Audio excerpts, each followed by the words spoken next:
Bonjour à toutes et à tous, bonjour à tous les suiveurs et à tous les inconditionnels de Grégoire Omnisport doomu Gaynde Njaay warul tiit warul ragal. Depuis la consécration de Georges Weah en 1995 comme ballon d'or européen, aucun autre Africain n'a su pouvoir gagner le ballon d'or européen. Donc Okocha a donné quelques raisons qui empêche les joueurs africains de remporter ce ballon d'or. Donc déjà, d'après son expérience, il y a une forme de mésestime, de mépris du football africain qui justifie par des situations. C'est pour dire que gars yi joxuñu football africain bi gëdd bi mu war a am. Donc on sous-estime le football africain. Donc loolu la kii di Okocha njëkk a wax sur le site Afrique Sport. D'abord aussi nee na déjà footballeur africain boo ñëwee Europe lan ngay njëkk a xalaat donc aider tes parents tes proches à sortir de la pauvreté parce que la plupart qui vont là-bas donc qui sont des joueurs professionnels ne sont pas des joueurs aisés nag te loolu rek boo ko defee sa xel ça te détourne donc ça détourne ton attention,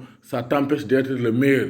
xanaa nga am encadrement bu baax sinon da nga naan naa liggéey rek am lu ma dimbalee samay waajur am dimbalee samay mbokk na loolu c'est une raison, la pauvreté donc dont provient les joueurs africains. Beneen problème bi aussi nee na calendrier mais aussi un peu de racisme parce que la plupart des clubs ne veulent même pas signer des joueurs africains à cause de la Coupe d'Afrique des Nations bi doon am en janvier. Loolu nekkoon na problème, c'est un problème de calendrier mais aussi il y a un problème de racisme dans les clubs.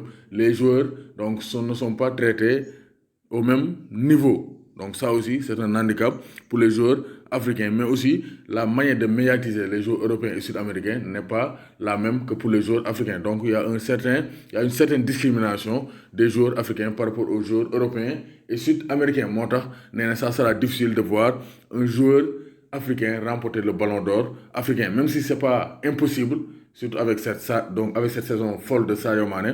Mais nee na en tant que joueur africain, il est 2 fois plus difficile pour nous de gagner le ballon d'or.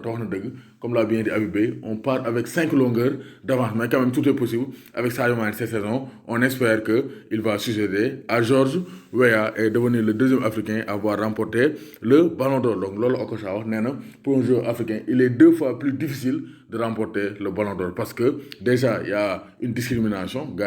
Donc, Européens et Sud-Américains, les gens favorisés, mais aussi les Africains donc, ont des réalités carrément différentes des réalités européennes et sud-américaines. Donc, Gaynde Njaay warul tiit warul ragal.